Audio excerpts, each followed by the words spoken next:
कुरान मजीद फुरकान हमीद रसूलुल्लाह सल्लल्लाहु अलैहि वसल्लम की ज़ात अक़दस पर ही क्यों नाज़िल हुआ। ये ख्याल आता है ना ज़हन में, भाई ऐसे भी तो हो सकता था कि अल्लाह रब्बुल इज़्ज़त जिब्रील को भेजता और जिब्रील आकर लोगों को इकट्ठा कर लेते और लोगों को बता देते और चले जाते। पॉसिबल था ना। या अल्लाह ताला किसी बंदे को या लोगों को इल्हाम के जरिए या किसी और जरिए पैगाम पहुंचाने पर कादिर था, लेकिन उसने अपने महबूब जनाब मोहम्मद रसूलुल्लाह को क्यों सिलेक्ट किया, इसमें क्या राज है। तो भाई इसको मैंने गौर खोज किया इस पर, और मुझे इसके अलावा कोई समझ नहीं आई जो मैं आपके सामने रखता हूँ, और आपका ईमान इंशाअल्लाह ताज़ा होगा कि अल्लाह ताला की मखलूक़ात बेशुमार है। 18,000 के करीब अल्लाह ताला की मखलूक़ात हैं। उन मखलूक़ात में से इंसान सबसे अफजल है। इंसान को अशरफुल मखलूक़ात अल्लाह ताला ने बनाया ना, तो 18,000 मखलूक़ात में इंसान सबसे अफजल।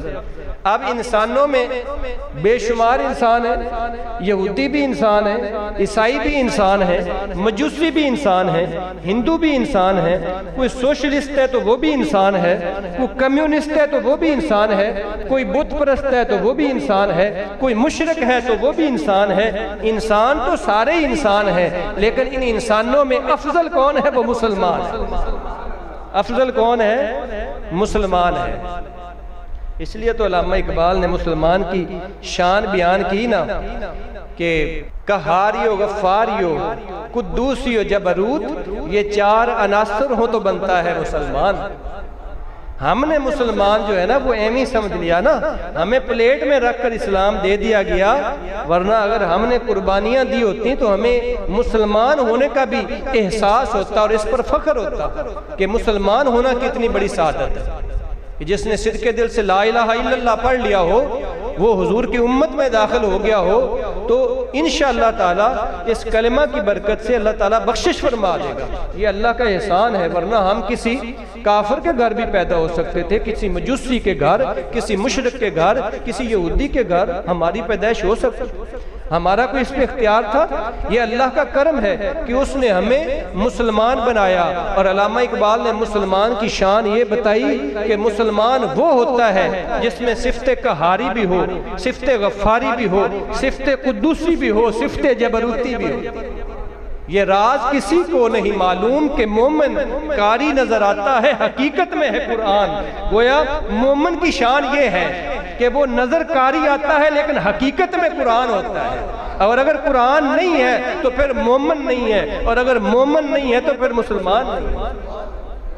समझ आ गई? तो अल्लाह ताला ने 18,000 मखलूक़ात में से इंसान को सबसे अफजल पैदा किया, और सारे इंसानों में से फिर मुसलमान को सबसे अफजल बनाया, और फिर सारे आम मुसलमानों में से अल्लाह ने अपने वली को सबसे अफजल बनाया, फिर सारे वलियों में से अल्लाह ने तबा ताबी को सबसे अफजल बनाया, फिर सारे तबा ताबीन में से अल्लाह ने ताबई को अफजल बनाया, फिर ताबईन में से अल्लाह ताला ने सहाबा को अफजल बनाया, फिर सहाबा इकराम सारे ही अफजल हैं, लेकिन उनमें सबसे अफजल वो है जो 313 बदरी सहाबा है, वो सबसे अफजल हैं। फिर 313 बदरी सहाबा में सबसे अफजल बनाया तो किसको बनाया? अशरा मुबशरा, उन 10 सहाबा को जिन पर हुजूर ने जन्नत की जिनको खुशखबरी अता की।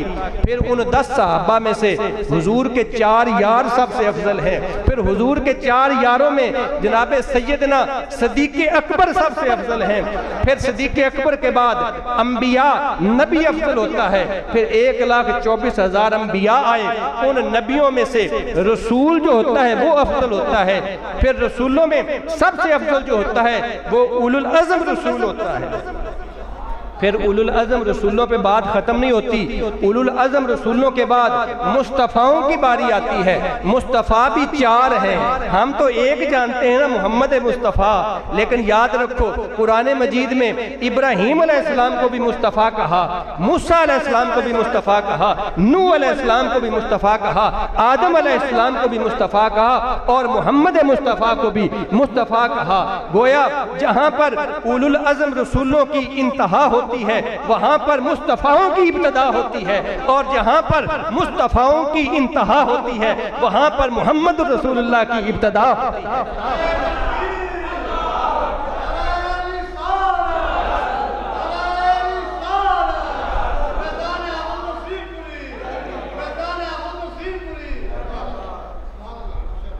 जहाँ पर मुस्तफ़ाओं की इंतहा होती है वहाँ पर मोहम्मद मुस्तफ़ा रहमतुल लिल आलमीन की इब्तिदा होती है। जहाँ पर रहमतुल लिल आलमीन की इंतहा होती है वहाँ से रब्बुल आलमीन की इब्तिदा होती है। या साहिबल जमाले व या सैयदल बशर मिन वजहिकल मुनीर लक़द नुव्विरल कमर ला युमकिन सनाओ कमा कान हक़्क़हु बाद अज़ खुदा बुजुर्ग तुई किस्सा मुख्तसर। तो अब सरकार दो आलम सल्लल्लाहु अलैहि वसल्लम की शान क्या है कि आप अफज़लुर रसूल हैं। कायनात में अल्लाह के बाद सबसे अफजल हस्ती कौन है? हमारे प्यारे मदनी आका जनाब मोहम्मद रसूलुल्लाह सल्लल्लाहु अलैहि वसल्लम। अब कुरान जो है वो सारी किताबों की सरदार है, और ये अल्लाह का महबूब जो है ये सारे नबियों और रसूलों का सरदार है। तो ये किताब जचती ही मोहम्मद मुस्तफ़ा, इस किताब का नुज़ूल जचता ही मोहम्मद मुस्तफ़ा सल्लल्लाहु अलैहि वसल्लम की ज़ात अक़दस पर है। इसलिए कुरान मजीद किस पर नाज़िल हुआ? जनाब मोहम्मद रसूलुल्लाह सल्लल्लाहु अलैहि वसल्लम पर।